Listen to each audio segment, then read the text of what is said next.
Hello viewers, welcome back to my channel once again. Viewers, যাদের JRBT multitasking viva interview এখনও হয়নি, তোমাদের জন্যই এই ভিডিও বানানো। জেআরবিটি মাল্টিটাস্কিং ভাইভা ইন্টারভিউ যেদিন থেকে শুরু হয়েছে, অর্থাৎ 1 ডিসেম্বর থেকে এখন পর্যন্ত যতদিন যে কোয়েশ্চনগুলি জিজ্ঞেস করা হয়েছে সেগুলি নিয়ে আমি ভিডিও বানিয়েছি।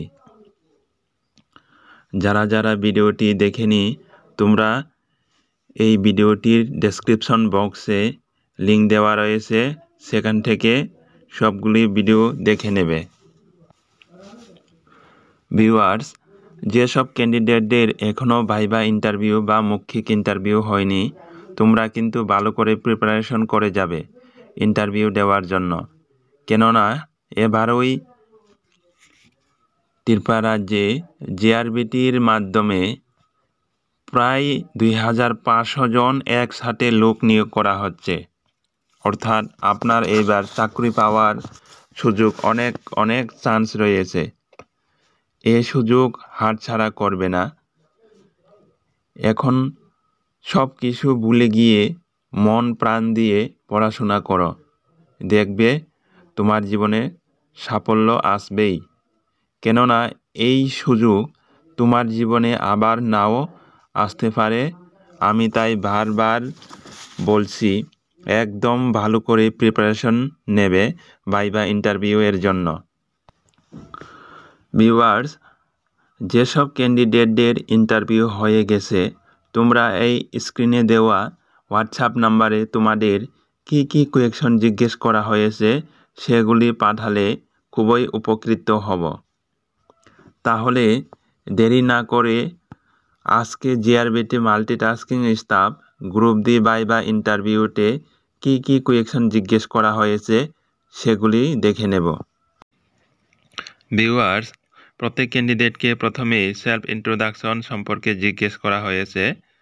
যেমন তোমার নাম কি, তোমার বাড়ির অ্যাড্রেস, ডিস্ট্রিক্ট, জেলা, ব্লক এবং তোমার বাবা কি করে, তুমি বর্তমানে কি করো, তোমাদের পারিবারিক রেশন কার্ড এপিএল না বিপিএল, এগুলি জিজ্ঞেস করেছে।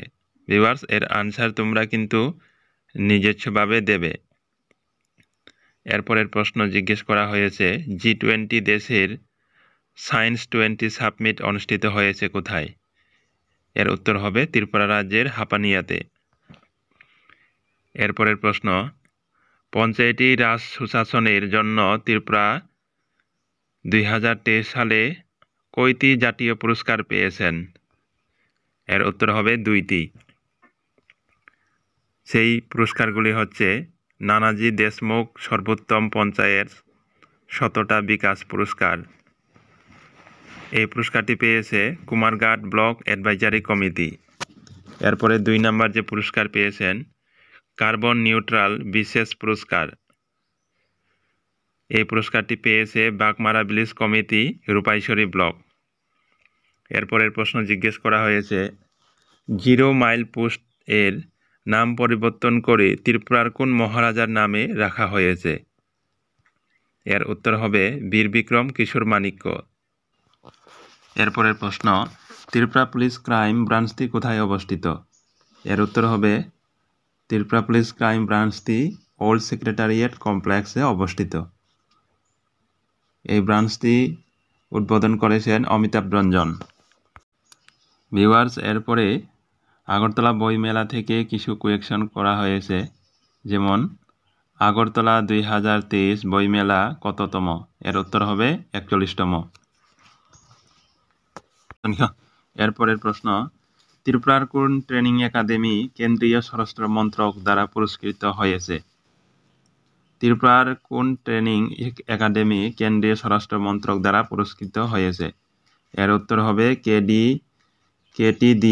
কেটিডিএস পুলিশ ট্রেনিং একাডেমি। এটি নরসিংগড়ে অবস্থিত। এই পুরস্কারটি পেয়েছেন কনস্টেবল ট্রেনিং এর জন্য। ভিউয়ার্স, এরপরে ত্রিপুরার মন্ত্রিসভা থেকে কিছু কোয়েশ্চন জিজ্ঞেস করা হয়েছে। ত্রিপুরা রাজ্যের 11তম মুখ্যমন্ত্রীর নাম কি? এর উত্তর হবে প্রফেসর ডক্টর মানিক সাহা। এরপরে জিজ্ঞেস করা হয়েছে ত্রিপুরা রাজ্যের শিল্প ও বাণিজ্য মন্ত্রীকে। এর উত্তর হবে শ্রীমতী শান্তনা চাকমা। এরপরে জিজ্ঞেস করা হয়েছে ত্রিপুরা রাজ্যের জনজাতি কল্যাণ দপ্তরের মন্ত্রীর নাম।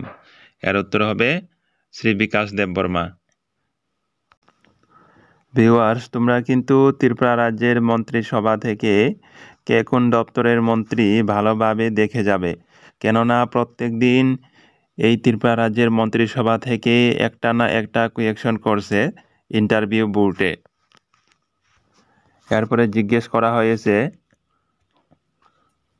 ত্রিপুরা কত সালে পূর্ণাঙ্গ রাজ্যের মর্যাদা পায়? ত্রিপুরা কত সালে পূর্ণাঙ্গ রাজ্যের মর্যাদা পায়? এর উত্তর হবে 21শে জানুয়ারি 1972 সালে ত্রিপুরা পূর্ণাঙ্গ রাজ্যের মর্যাদা পায়। এরপরে জিজ্ঞেস করা হয়েছে বাংলাদেশ ত্রিপুরার কোন কোন দিক ঘিরে রয়েছে? প্রশ্নটি আবারও বলছি, বাংলাদেশ ত্রিপুরার কোন কোন দিক ঘিরে রয়েছে? এর উত্তর হবে বাংলাদেশ ত্রিপুরার 3 দিক ঘিরে রয়েছে, উত্তর, দক্ষিণ ও পশ্চিম দিক। এরপরে প্রশ্ন জিজ্ঞেস করা হয়েছে ত্রিপুরা রাজ্যের সর্বোচ্চ শৃঙ্গের নাম কি? ত্রিপুরা রাজ্যের সর্বোচ্চ শৃঙ্গের নাম হচ্ছে বেটল্যাংচিপ। এর উচ্চতা হচ্ছে 939 মিটার। এটি জম্পুই পাহাড়ে অবস্থিত। এরপরের প্রশ্ন জিজ্ঞেস করা হয়েছে ত্রিপুরার বর্তমান রাজ্যপালের নাম কি? ত্রিপুরার বর্তমান রাজ্যপালের নাম হচ্ছে নাল্লু ইন্দ্রসেনা রেড্ডি। নাল্লু ইন্দ্রসেনা রেড্ডি, মনে রাখবে। এরপরের প্রশ্ন জিজ্ঞেস করা হয়েছে ত্রিপুরা রাজ্যের বর্তমান মন্ত্রিসভায় কতজন সদস্য আছেন? এর উত্তর হবে 9 জন। এরপরের প্রশ্ন ত্রিপুরা রাজ্যের প্রথম মহারাজা কে ছিলেন? ত্রিপুরা রাজ্যের প্রথম মহারাজা ছিলেন রাজা চন্দ্র। এরপরে জিজ্ঞেস করা হয়েছে ত্রিপুরা রাজ্যের উজ্জয়ন্ত প্রাসাদ কবে স্থাপিত হয়? ত্রিপুরা রাজ্যের উজ্জয়ন্ত প্রাসাদ স্থাপিত হয়েছিল। ভিউয়ার্স, এরপরে প্রশ্ন জিজ্ঞেস করা হয়েছে ত্রিপুরা রাজ্যের শেষ রাজার নাম বলার জন্য এবং তার রাজত্বকাল কত? ভিউয়ার্স, আমাদের সবার জানা রয়েছে, আমি বারবার আমার এই ক্লাসে বলে দিচ্ছি, ত্রিপুরার শেষ রাজার নাম হচ্ছে মহারাজা বীর বিক্রম কিশোর মাণিক্য। তার রাজত্বকাল হচ্ছে 1923 থেকে 1947 পর্যন্ত। এরপরে জিজ্ঞেস করা হয়েছে ত্রিপুরা রাজ্যের মোট আয়তন কত? ত্রিপুরা রাজ্যের মোট আয়তন হচ্ছে 10,491.69 বর্গ কিলোমিটার বা স্কোয়ার কিলোমিটার। এরপরের প্রশ্ন জিজ্ঞেস করা হয়েছে ত্রিপুরার একটি পশ্চিম বাহিনী নদীর নাম বলার জন্য। ত্রিপুরার একটি পশ্চিম বাহিনী নদীর নাম হচ্ছে গোমতী নদী। এরপরের প্রশ্ন জিজ্ঞেস করা হয়েছে কাঁচা রাবার উৎপাদনে ত্রিপুরা ভারতে কোন স্থান দখল করেছে? এর উত্তর হবে কাঁচা রাবার উৎপাদনে ত্রিপুরা ভারতের 2য় স্থান দখল করেছে। এরপরের প্রশ্ন উপজাতি সম্প্রদায় দ্বারা আদিম পদ্ধতিতে চাষ করাকে কি বলে? এর উত্তর হবে জুম চাষ। ভিউয়ার্স, এই প্রশ্নটিকে ঘুরে ফিরে এভাবে করা হয়েছে, জুম চাষ বলতে কি বুঝো? এর উত্তর হবে উপজাতি সম্প্রদায় দ্বারা আদিম পদ্ধতিতে চাষ করাকে জুম চাষ বলে, মনে রাখবে। এরপরের প্রশ্ন জিজ্ঞেস করা হয়েছে ত্রিপুরা রাজ্যের প্রধান কৃষিজ ফসলের নাম কি? এর উত্তর হবে ধান। এরপরে জিজ্ঞেস করা হয়েছে ত্রিপুরা রাজ্যের কোন উপজাতি জনগোষ্ঠীর সংখ্যা সর্বাধিক? ত্রিপুরা রাজ্যের ত্রিপুরী উপজাতি জনগোষ্ঠীর সংখ্যা সর্বাধিক। এরপরের প্রশ্ন জিজ্ঞেস করা হয়েছে ত্রিপুরার বৃহত্তম অভয়ারণ্যটির নাম কি এবং এটি কোথায় অবস্থিত? ভিউয়ার্স, এর উত্তর হবে ত্রিপুরার বৃহত্তম অভয়ারণ্যটির নাম হচ্ছে গোমতী অভয়ারণ্য। এটি দক্ষিণ ত্রিপুরায় অবস্থিত। ভিউয়ার্স, এরপরের প্রশ্ন অনেক ক্যান্ডিডেটকে অনেকবার জিজ্ঞেস করা হয়েছে ইন্টারভিউতে। ত্রিপুরা রাজ্যের ক্ষুদ্রতম অভয়ারণ্যটির নাম কি এবং এটি কোথায় অবস্থিত? ত্রিপুরা রাজ্যের ক্ষুদ্রতম অভয়ারণ্যটির নাম হচ্ছে রুয়া অভয়ারণ্য। এটি পানিসাগর মহকুমায় অবস্থিত, অর্থাৎ এটি উত্তর ত্রিপুরা জেলাতে অবস্থিত।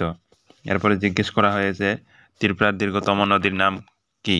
এর ডিস্টেন্স বলার জন্য বলা হয়েছে। ত্রিপুরার দীর্ঘতম নদীর নাম হচ্ছে মনু নদী। এর ডিস্টেন্স হচ্ছে 167 কিলোমিটার। ভিউয়ার্স, এরপরে জিজ্ঞেস করা হয়েছে টিপিএসসি এর পুরো নাম। টিপিএসসি এর পুরো নাম হচ্ছে ত্রিপুরা পাবলিক সার্ভিস কমিশন। এরপরে জিজ্ঞেস করা হয়েছে রবীন্দ্রনাথের রাজর্ষি উপন্যাসে কোন নদীর নাম উল্লেখ আছে? এর উত্তর হবে গোমতী নদীর নাম রবীন্দ্রনাথের আদর্শ উপন্যাসে উল্লেখ করা রয়েছে।